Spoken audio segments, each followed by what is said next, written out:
One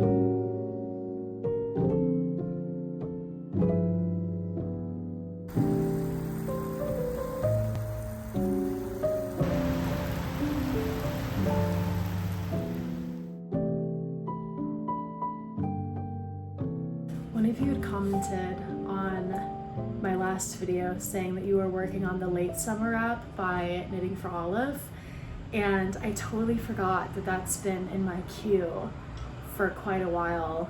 And even though I really have no business casting on a new project, I just have to after seeing that. So these are my two options. I'm feeling very torn. So we have the Let Lopey color, let's see, 0058, this really beautiful dark gray that just has a lot of good color complexity to it. Or we have this Harrisville Designs Highland in this really nice brown. I don't know, I'm feeling super torn because I really like both of these a lot, and I feel like they're both a really nice neutral. I don't know. I really don't know. I might just go in and start with the gray and then go from there, but Sophie, you want to say hi? Sophie really likes to be cuddled when I've been gone for a long time in clinicals, so that's what we're doing. Can you say hi? I also wanted to show you guys something funny that happened. So I recently ordered, I wanted to get a bigger knitting bag for my bigger knitting projects, like sweaters or cardigans or things like that. And I found this beautiful bag on Etsy that was handmade in London, and was really excited and really was not paying attention to the measurements clearly, because I sure did get a big bag. This is the biggest bag. This is bigger than the IKEA bags. I mean,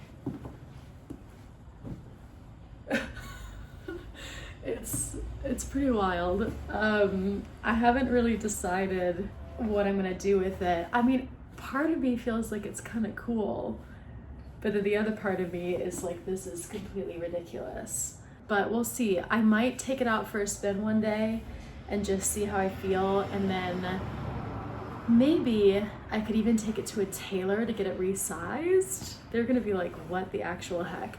But look at the inside of this bag. It has a square bottom, which is awesome.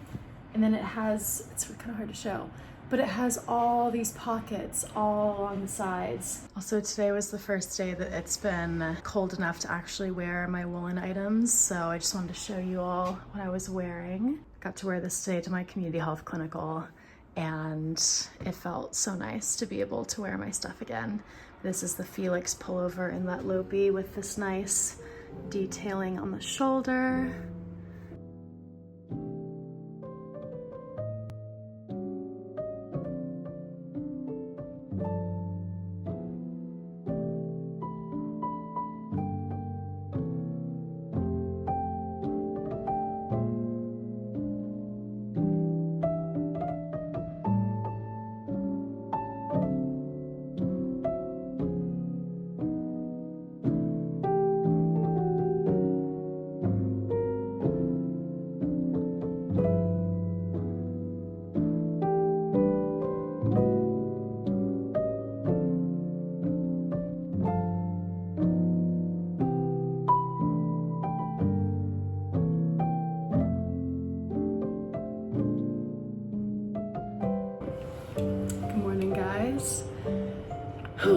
I was planning on getting up super early and heading out for the day, but my body just would not let me. This is my first day off in quite some time from the hospital, so I am making the most out of it. I was gonna get up really early and go look for some knitting color palette inspirations out in nature, but I can still do that today at some point. It's just not gonna be early in the morning, which is fine. I'm at the point with my hair grow out where I'm doing these little pixie pigtails, and it's so I'm just pretending like my hair isn't even a part of my head right now, because if I think about it too much, I'm not gonna want to leave my house. It's not that horrific, but it's not great. The thing is, if I don't have them up in these little pigtails, it's just mullet city back there. So we're rocking with it. Got my bangs down in the front today, but I'm wearing my holiday slipover by Petite Knit with this cool jacket here. And I decided I'm gonna go ahead and bring my giant bag out into the world. I'm gonna choose to not be ashamed of it. And we're just gonna roll with it. But anyway, I'll give you a little OOTD before I head out. All right, I decided to switch out the earrings to do something a bit more distracting from the pigtails. So yeah, we got the holiday slipover by Petite Knit, knit up in Sanduskarn, and then pants from Patagonia, L Bean shoes, giant Etsy bag, and this jacket's from Banana Republic. So yeah.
Hey, finally back home.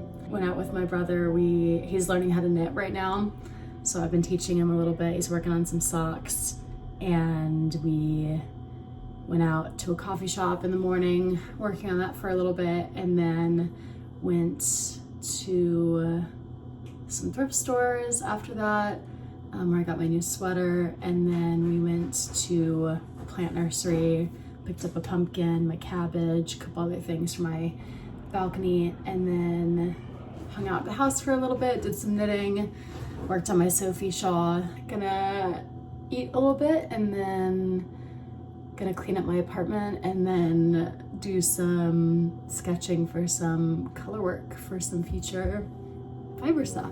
So yeah.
While I was just cataloging some colors of my new colored pencil set for color planning for future knitwear projects, a very exciting package came. If you guys recognize this label. Oh my gosh, if I can get it open. So this is my first physical copy of Laine magazine. I saw that, I feel like I sound like a total freak about Petite Knit because I talk about her all the time, But I saw that she had this interview in this publication, the special publication of Nordic Knits, and I knew I had to get it because I was dying to read the interview. And I just also had a gut feeling that all of these projects in here were going to be amazing, and clearly I was right because this is killing me so far. Oh my gosh, I'm so excited. Look at these beautiful photos. So nice. I won't share too much because I want to give them credit where credit's due, but I'm so excited to read this interview with Petite Knit, and very excited to look at what patterns are in here. I just finished cataloging all my colors here. I wanted to have a physical sample of each color just so I wasn't guessing when I was looking at each of the colors while they were in the box. These are the General's multi-pastel chalk pencils. There's 36 different colors in here, and I felt like this was the most true to the color palette. It's looking a little bit more vibrant on camera, but they're a little bit more muted in person, and I felt like it was the most true to what I would actually wear. It took me a second to find a good colored pencil set that felt like knitwear colors, but yeah, I'm excited to look at different charts and do little drawings, just kind of attempting with different colors. And I'm hoping that that's going to help me choose more unique color palettes and maybe step outside of my comfort zone. But just using this nice roll-on notebook, and yeah, I'm going to maybe try one out and I will show you all what it looks like. All right, this looks a little bit funny without showing the actual chart that's in this magazine, but I just took one of the charts and I drew it out, and then I just went in with whatever colors I was interested in combining. And I can already tell how helpful this is going to be for color combinations, for color work, I think, especially as I'm entering into the world of Nordic knitting and more intense color work. I think this is going to be a really helpful method for me.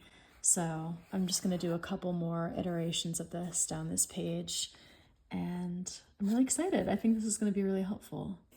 All right, so definitely not claiming any of these color palettes to be revolutionary or anything particularly great, but this was really helpful to draw out all these different color combinations, to be able to kind of envision the sweater a little bit better. So as you can see, I just wrote the different colors that I used, and then I figured that if I ever came across a color combination that I really liked, that I could just swatch a color and then take it to my local fiber store. For doing these swatches, I would definitely recommend using grid paper because I didn't have to draw out anything other than the little squares. I could just use the grid marks as a guide to match the grid work that's in the pattern. So that's another little tip that I think is really helpful. So just to end this vlog, I wanted to share my updates on the two pieces I was working on. So here's where I'm at with the Sophie shawl. This is Swan's Island yarn. I'll put the details here somewhere. It's a smaller gauge than what the pattern calls for, but I wasn't too picky on that because it's gonna be a scarf, so it's not like the fit, you know, is a big deal. But yeah, this is what that's looking like. I'm really excited about this green. I think it's gonna look really nice once it's all finished. And the yarn is holding up really well. I am maybe not even halfway through this ball of yarn, and I'm already at this length. So I'm feeling optimistic after blocking in particular that I'm gonna be able to get the largest size that's offered in the pattern. So this is gonna be really great, and I'm super excited about it. And then for the late summer wrap, I am working on, I just joined the neckband to soon to be the shoulder and back construction. This is definitely, so the Let Lopi is technically a worsted yarn, kind of worsted Aran territory. It's definitely chunkier than the worsted weight that is used to make this and the original pattern. I find worsted weights in particular to be kind of all over the place, but I don't really mind because I kind of like a chunkier piece anyway. But it's knitting up really beautifully. This color is really killing me. It's so good. And I think it's just gonna look really great with that really nice stitch definition with that massive halo. It's gonna look really nice. It's gonna be very, very sheepy, so I'm super excited. All right, so that is it for this vlog. I really appreciate you guys coming along with me, and I hope to see you all in the next one. Take care, bye.